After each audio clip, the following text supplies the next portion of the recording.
एक बार पराशर जी के मन में अकस्मात ही बात आई कि चलो कालिंदी जी के, यमुना जी के दर्शन करते हैं। यमुना जी के तट पर पहुंचे और एक निषाद के वहां पर रुक गए और निषाद से आग्रह किया कि आज मैंने सुबह से प्रसाद ग्रहण नहीं किया तो भिक्षा चाहिए। निषाद ने पूरी भक्ति भाव से संत सेवा की, पराशर जी को भोग लगाया, पराशर जी ने भोग लगाया।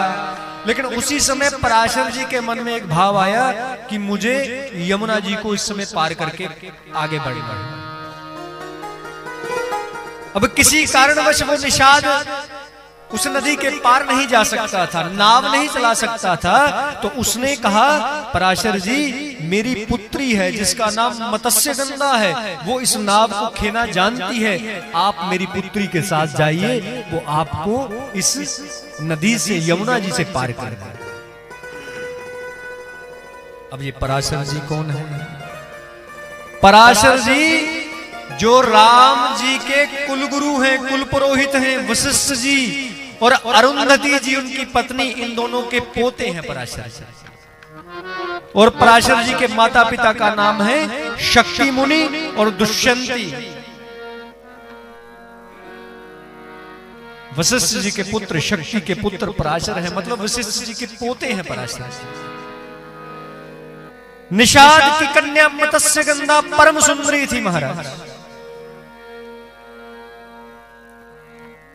जैसे ही निषाद की कन्या और पराशर जी उस नाव में बैठे महाराज, जैसे ही नाव गंगा जी, यमुना जी में चलने लगी, पराशर जी की दृष्टि उस कन्या के, मत्स्यगंधा के, उस निषाद की कन्या के ललाट पर पड़ी और पराशर जी ने ललाट देखते ही जान लिया कि ये मत्स्यगंधा कोई साधारण स्त्री नहीं है, इसके घर में तो साक्षात नारायण अवतार लेने वाले हैं। ललाट देखते ही पता पड़ गया। और उस समय ऐसा योग, ऐसा नक्षत्र, ऐसा समय चल रहा था कि पराशर जी उस समय यदि संतान उत्पन्न कर दे तो साक्षात भगवान ही संतान बनकर आए, ऐसा उस समय योग चल रहा था। पराशर जी ने मत्स्यगंधा के माथे की ओर देखा कि इसी कन्या के घर में भगवान ने प्रकट होना है, क्या इस कन्या में इतना सामर्थ्य भी है कि ये भगवान की मां कहलाने योग्य हो? भगवान तो आपके घर में पैदा हो जाए, क्षमा करना, लेकिन क्या आप अपने आप से पूछो कि हम इस काबिल हैं कि भगवान की मां कहला सके? इसी बात का निर्णय करने के लिए कि क्या यह कन्या भगवान की मां कहलाने योग्य है, पराशर जी के मन में एक लीला सूझी। पराशर जी उस कन्या का परीक्षा लेना चाहते हैं। पराशर जी कौन है? मैंने कहा आपसे, पराशर जी व्यास हैं और व्यास साक्षात नारायण है। मान ले नारायण ही है पराशर जी और कोई नहीं है। और नारायण के मन में बात आई, मत्स्यगंधा परम भक्त है, उस निषाद की लड़की जो नाव चला रही थी, परम भक्त है,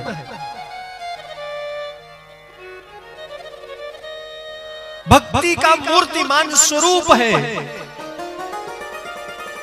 और मत्स्यगंधा ऐसी भक्त है जो भगवान को कहती है तन मन धन सब कुछ है तेरा, तेरो तेरे अर्पण क्या लागे मेरा। आप सब भी कहते हैं, रोज कहती मत्स्यगंधा तन मन धन सब कुछ है तेरा, तेरो तेरो अर्पण क्या लागे मेरा। तो पराशर जी ने कहा आज यही देखते हैं कि तन मन धन सब कुछ है मेरा, आज ये देती है कि नहीं देती है। पराशर जी परम योगी हैं, परम तपस्वी हैं, और पराशर जी अब मत्स्यगंधा रूपी भक्तन की परीक्षा लेने लगे महाराज। उसके सुंदर स्वरूप को निहारा और पराशर जी ने अपने आप को ऐसा बना लिया कि जैसे कोई कामी व्यक्ति। ऐसा बड़े बड़े लोगों से मैं बड़ी कथाओं में जब पराशर जी का ये संवाद कहते हैं ना, तो पराशर जी को कामी कहते हैं। अरे मूर्ख हैं वो व्यास, व्यास भी नहीं है वो जो वक्ता है, वो जान ही नहीं सकते भगवान की लीला को। कई जगह मैं देखता हूँ भगवान कृष्ण ने रास रचाई, वो रास का अर्थ ही नहीं जानते, रास किसको कहते हैं। वो समझते हैं कि गोपियों के साथ भगवान कृष्ण का नाचना गाना हुल्लड़बाजी करना ये रास है। भगवान के नाम में बड़ा आनंद रूपी रस मिलता है। जैसे एक सेब को, एक संतरे को, किसी फल को खाओ, उसमें से मीठा मीठा रस, अगर रस निकाल दो तो फल क्या है? फोका, मजा ही नहीं है। ऐसे ही भगवान की भक्ति में जो सुख रूपी भक्ति रूपी रस मिलता है, वो रस जब उस रस में बड़ा आनंद आए, वो रस जब समाप्त होने का नाम ना ले, उसी रस को रास कहते हैं। नाचने गाने को रास थोड़ी कहते हैं।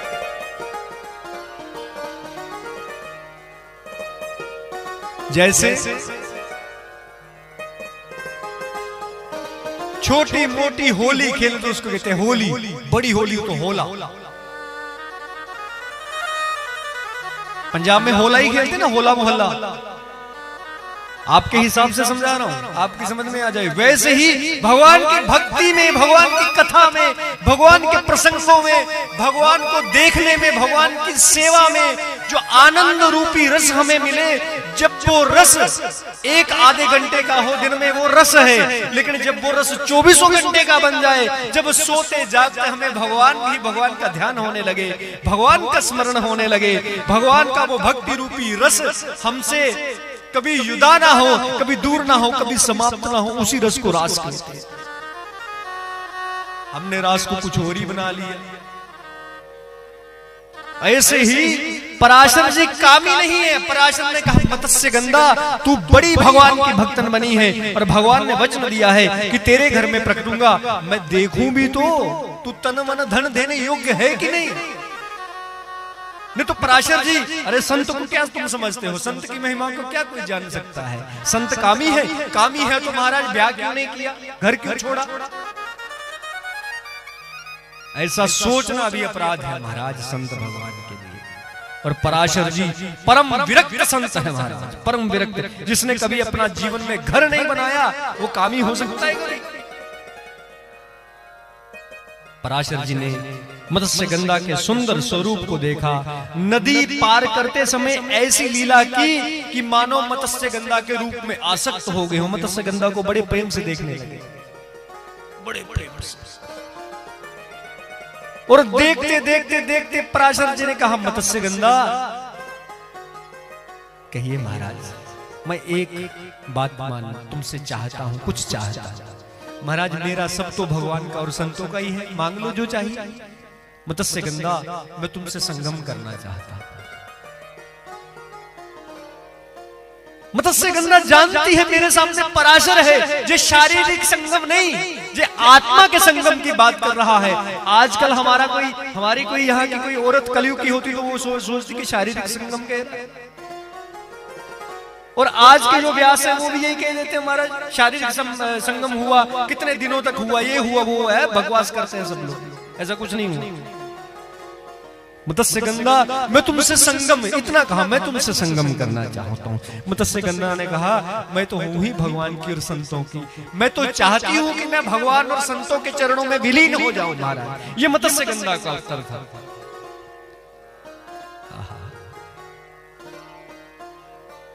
धन पहले दे चुकी थी, नाव में मुफ्त यमुना जी को पार करवा रही थी, मन अब दे दिया, मैं तो हूं ही संतों के चरणों में विलय होने के लिए।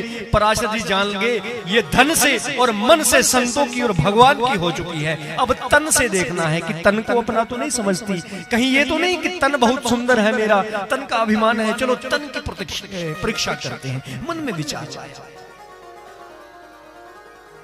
मत्स्य गंधा, मैं तुमसे संगम को कह रहा हूं, करोगी संगम?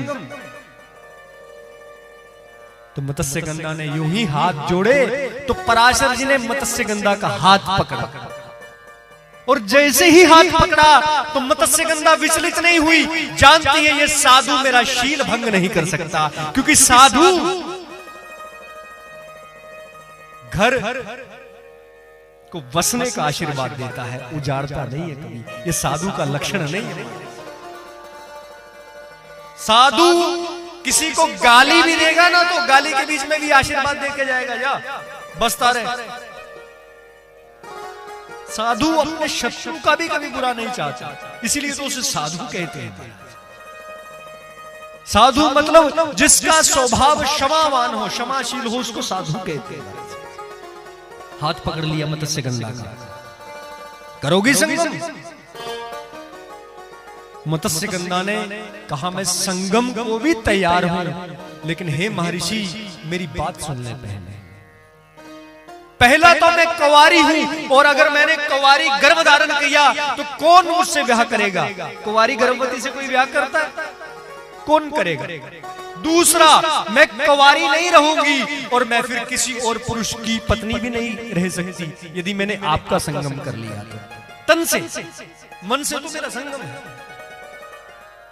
और तीसरा, अब मत्स्य गंगा भी गुरु रूपी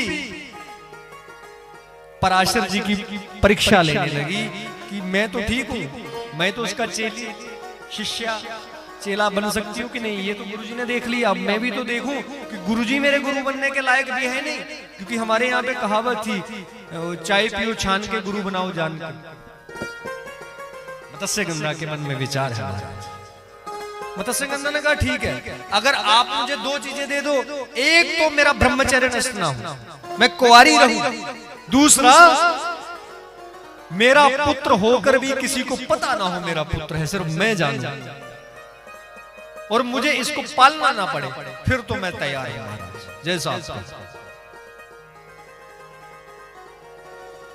तो पराशर जी ने कहा मत्स्य गंगा, इस समय तुम्हारे गर्भ से नारायण अवतार लेने का समय है और तुम अभी तक कुंवारी हो। यदि विवाह होता तो मैं संगम के लिए ना कहता, लेकिन इस समय मैं वचन देता हूं संगम के बाद भी कुंवारी रहोगी और उसके बाद तुम्हारा विवाह भी होगा।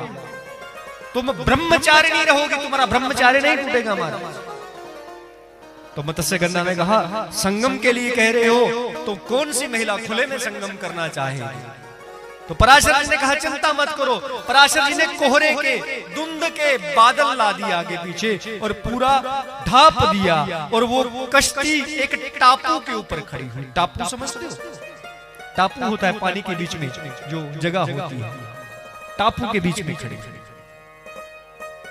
लेकिन कोई जान ना सका कि पराशर जी ने क्या किया है और सब अपनी अपनी उल्टी सीधी बुद्धि दौड़ाते हैं। तब पराशर जी ने संगम नहीं किया है, मत्स्य गंगा को प्रसन्न होकर कहा है, ए मत्स्य गंगा तुम तन से, मन से, धन से भगवान और संतों को समर्पित हो। मैं तुम्हारी परीक्षा ले रहा था। हे नारायण, मैं तुम्हारा आवाहन करता हूं। जैसे यज्ञ में स्तंभों के बीच में देवताओं को प्रविष्ट करते हैं, जैसे मंदिर में मूर्ति के बीच में ठाकुर जी की प्राण प्रतिष्ठा करते हैं, जैसे किसी कुंभ के बीच में जो कुंभ हमने लगाए इनके बीच में देवताओं का आवाहन करके स्थापित करते हैं, वैसे मैं तुम्हारा आवाहन करता हूं। आकर के इसके अजोनिज होकर के, योनि से पैदा मत हो लेकिन इसके पुत्र कहलाओ और प्रकट हो जाओ। उसी समय नारायण एक छोटे से बालक का स्वरूप लेकर के उस समय प्रकट हुए और उन्हीं को व्यास जी कहा। बोलिए व्यास जी महाराज की जय। मत्स्य गंगा ने शर्त रखी थी हमें कोई संगम करते ना देखे, लेकिन संगम हुआ ही नहीं। कैसे? जैसे जिस समय राम जी ने जनकपुरी में धनुष उठाया था, धनुष तो उठाया है लेकिन टूटते हुए किसने नहीं देखा। गोस्वामी जी लिखते हैं उस समय आकाश में मंडलाकार बिजलियां कड़की, सबकी आंखें बंद हो गई, यहां तक कि विश्वामित्र जी की आंखें भी बंद हो गई, ब्रह्मा जी की आंखें भी बंद हो गई। क्यों? उस समय हमारी श्री मां जानकी जी ने, हमारी ठकुराइन श्री जी ने, सियाजी सरकार ने स्वयं गणेश जी के माध्यम से शंकर जी का आवाहन किया। हे शंकर जी, ये तुम्हारा धनुष है जिसको कोई राजा ना तोड़ सका, उसको ये मेरा सामला कुंवर तोड़ के दिखाए। उस समय जैसे ही राम जी ने भी शंकर जी का ध्यान किया, हे मेरे भोलेनाथ, तुम्हारा धनुष उठाने जा रहा हूं, मुझे आज्ञा दो। और जैसे ही धनुष को हाथ लगाया, बिजलियां कड़की, आकाश में मंडलाकार हुआ, तो शंकर जी स्वयं प्रकटे थे। हे नाथ, तुम धनुष क्यों तोड़ते हो? मैं ही तोड़ देगा। ऐसे ही आज वेद व्यास जी का प्राकट्य हुआ है, किसी को नहीं पता। सब समझते हैं पराशर जी और मत्स्य गंगा के शारीरिक संगम से हुआ। अरे नहीं हुआ, नहीं हुआ। पराशर जी ने जब वेद व्यास जी को प्रकट किया तो मैंने कहा एक टापू पर थे, टापू पर, और टापू को हिंदी में कहते हैं द्वीप। मालद्वीप, लक्षद्वीप, द्वीप। और घने कोहरे के कारण अंधेरा हो गया, और अंधेरे को कहते हैं कृष्ण। क्या कहते हैं अंधेरे को? कृष्ण। कृष्ण पक्ष, नेरिया राता। टापू को कहते हैं द्वीप। अंधेरे को कहते हैं क्योंकि अंधेरे में प्रकट हुए हैं, उसी रात को प्रकट हो गए थे। नहीं तो शारीरिक संगम होता तो 9 महीने तो चाहिए ना बच्चा पैदा होने में, एक ही रात में कैसे हो गया? और ये बड़े दुष्ट लोग हैं जो हमारे सनातन का दुष्प्रचार करके कुछ भी कहते रहते हैं। अंधेरे में प्रकटे हैं, टापू पर, द्वीप पर प्रकटे हैं, और इस कारण उनको कृष्ण द्वैपायन कहा गया। कृष्ण माने अंधेरे में प्रकटे, द्वीप पर प्रकटे, द्वीप, द्वैप, आयन। आयन कहते हैं घर को। आयन किसको कहते हैं? घर को। जैसे रामायण, जो राम जी का आयन है, राम जी का घर है, रामस्य अयनम, उसको कहते हैं रामायण। नारायण, नार कहते हैं जल को, पानी को। जो जल में जिसका घर हो, अयन हो, उसको कहते हैं नारायण। ये नारायण का अर्थ है। मैंने ये जो पराशर जी और मत्स्य गंगा के संगम की बात कही ना, इसको अच्छी तरह से दिमाग में डालें। ये शरीर का संगम नहीं है, ये भक्त भगवान का संगम है, ये प्रेम का संगम है। और प्रेम का संगम वही समझ सकता है जो स्वयं भगवान से प्रेम करना जानता हो। नहीं तो कलयुग के कामी व्यक्तियों को तो ये संगम भी शारीरिक ही लगेगा। इसलिए प्रेम का संगम है, और जो प्रेम करना जानता ही नहीं, वो प्रेम के संगम को क्या समझ सकता है?